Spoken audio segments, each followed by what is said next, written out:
So Cathy and I have a special treat this weekend. We've got a contingency from the 49th Regiment of Foot, and we've got April, and we've got Michelle, and their portrayal is a Grenadier unit. In fact, Isaac Brock's unit was the 49th, so yeah, you picked a good one, I think, there. Anyway, today we've been shooting at gongs, and we've been using the Brown Bess. And so a little bit of history. The gun starts in 1722, goes pretty much unchanged until 1854. So the longest serving firearm, I believe, in any army.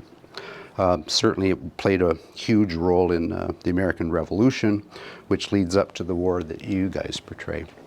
And anyway, we were live shooting them today, which a lot of reenactors don't get that opportunity. And out here at the Woodland Escape, we can make lots of noise. Oh, yeah. And you did really good with your shooting. You were just dinging that gong today, right? You're feeling pretty good about it? Yeah, between the misfires.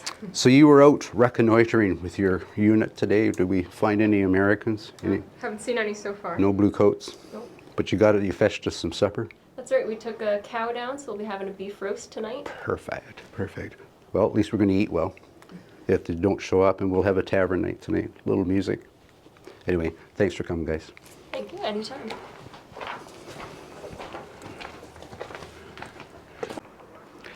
So the War of 1812 breaks out. Sir Isaac Brock lands in Upper Canada, and he's got a real problem in his hands. It's a question of where the people's loyalty lie. He's only got 1,600 actual troops. They're trying to form militias, but he's pretty hard pressed. If he puts a soldier every mile along the border, he can't quite cover it all. And he knows he's vulnerable, but the Americans give Sir Isaac Brock an amazing gift. They give him Tecumseh. Because although Tecumseh and his coalition of natives despise the British, they absolutely hate the Americans. The Americans have taken millions of square miles of their hunting ground, so they're going to support the British in that war. And Brock's got to figure this out, because these loyalists that come up, a lot of them were forced out. They're refugees. They arrive in Upper Canada after the American Revolution. But in the 25 years or so, give or take, between that war and the War of 1812, a lot just naturally immigrate up. They've got cousins and uncles and brothers, and so they're related, they're trading. So when Brock arrives, he goes, well, who can I trust? And I don't have enough soldiers, and he's got lots of problems. And there comes Bob, by golly. How you doing, Bob? Very good, Peter. Good to see you again. And you. How was the journey? The journey was uneventful. Uneventful, the best kind. The best kind. My friend Bob Miller here, he's a frequent visitor to the Woodland Escape, and special day for Bobby. He turned 70 years old today.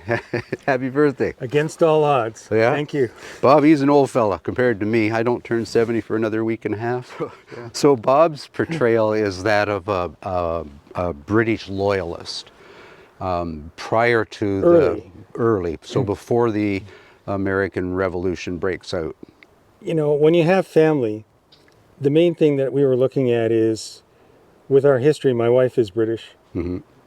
And once you have April 19, 1775, we could see what side the writing was on. And we just knew it would be long-term better to make our way up here. And haven't regretted it. You know, we still have friends and family down in the United States now, but...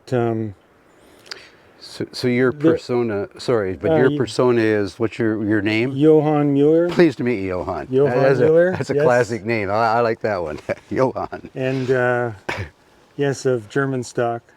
When you have neighbors whom you genuinely care for, and the worst thing is these things tend to build up into animosities, and we just didn't want to go there. Mm-hmm. So that's why we thought better to get out early, and we don't think we made the wrong choice. So obviously we're fast forwarding to the War of 1812. Where do your loyalties lie, sir? Well, we're here. King and country? King and country. King and country. Although, honestly, we'd rather just stay and farm and live our lives. Just be left alone. But the drum rolls are beating now for when war. they march into the country, and what are you going to do? There you go. Defend yourself, your family. That well, I wouldn't say cocky, but rather bold fellow there, Thomas Jefferson. I understand he was bragging that it would just be a mere matter of marching up here. Yes. 4 years later, we kind of showed him that that wasn't the case. We fought Indeed. pretty hard to defend And we had British help, soil. as you say, our native allies, Huge, which was, absolutely huge. you know, here all along the St. Lawrence, just tremendous. Would have been different, you know, the Mohawks at Queenston Heights, Tecumseh, you know, the different battles. But anyway, you must be parched dry, sir. Would you be up for an ale in the tavern? I certainly would. Let me help you with your kit. You're an old fella. I better carry that for you. Yes, my traveling maybe you kit. better. It's heavy.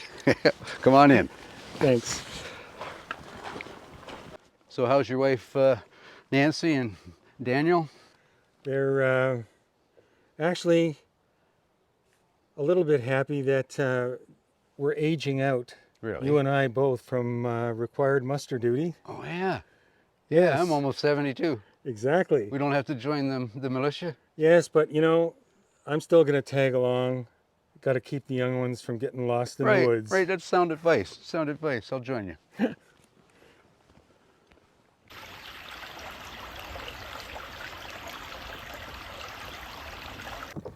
You know, these two soldiers here, they're good shots. They proved that this weekend. I think they outshot everyone in the 49th Regiment of Foot.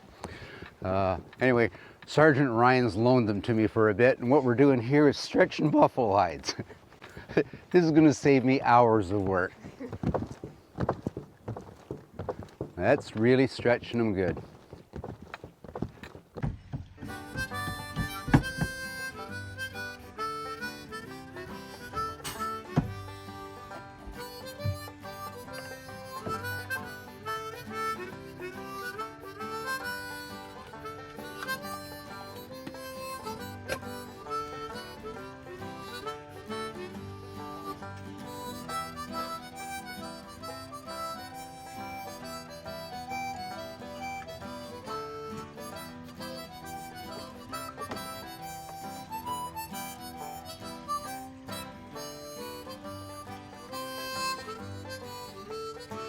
So I'm Irish there, and I don't give a damn about the king.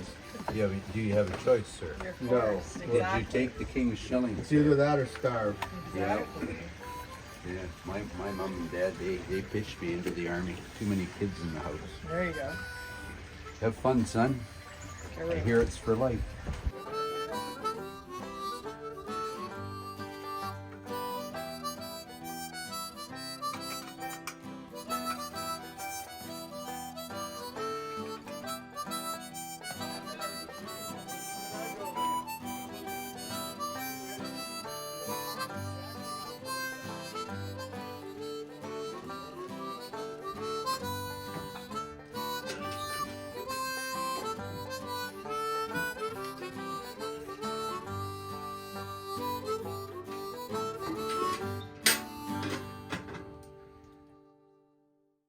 So, Sergeant Ryan, Yes. what was the date of the Battle of Lundy's Lane?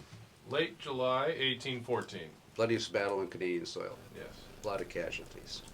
We did send those Yankees back across, though, Yeah, didn't we we? did. We did that.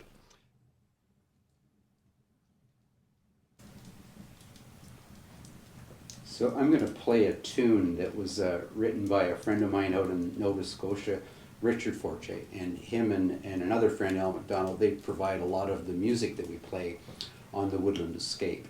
I should point out, though, that I mean no offense by the words of this song. They're sort of the emotions and the thoughts of people of the time, of that time period. So Canada and the United States have had an undefended, the longest undefended border in the world since 1814.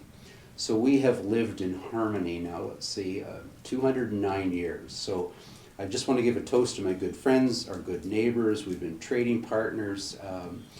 We actually lived down in the States for a few years, owned some property down there. And wonderful people, and a toast to them. And if only we could get all the other sovereign nations of the world to have 209 years of an undefended borders, that would be marvelous. Anyway, the song's called Lundy's Lane by Richard Fortier.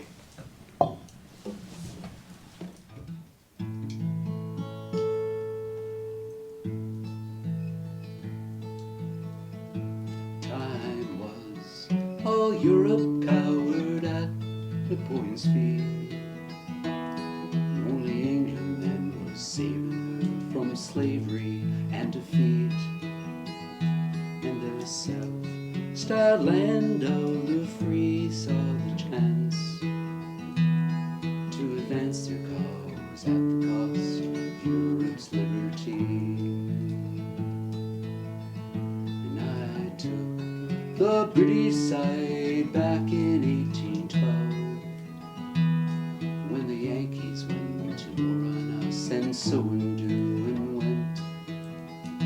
And I did my duty as I saw it then, and I joined the 104th New Brunswick Regiment. I was at Lundy's Lane, firing widely in the dark, so many Yankees there couldn't help but hit my mark. And I witnessed hell on earth a mile from Niagara Falls in a hail of musket balls. Allow me to explain. I was at Lundy's Lane. That fool James Madison, he saw it was a matter of me marching north to conquer us, or so it was, he said. But 2 years or more have passed, and we have made him rue. Day in 1812 he cackled so before his eggs were laid. These godless Republicans, they're trying once again to liberate us quite against our will, so they decree. But they have only this to be proud of: they have made themselves a whore in bed with the tyrant of Paris. I was at Lundy's Lane, fighting off their bold attack. They do this every year, and every year we beat them back. Canadians and British fought one against a common foe in what I'll have you know was our most bitter fought campaign. And I was at Lundy's Lane. In the night they followed me by the light of musket fire, and by confusion brought by sick smoke and the screaming of the maimed.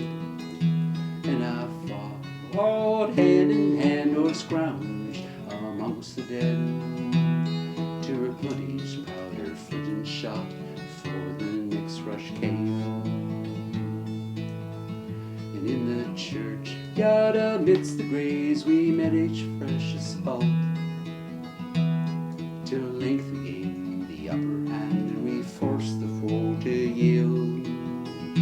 And as morning drew on we staggered up the bloody hill, and we watched in sheer exhaustion as the Yankees quit the field. I was at Lundy's Lane, where valor proudly shone, where 1 in 3 that took the field was dead before the dawn. And in only just 5 words so simple as to be absurd, I could sum up all horror of all war and death and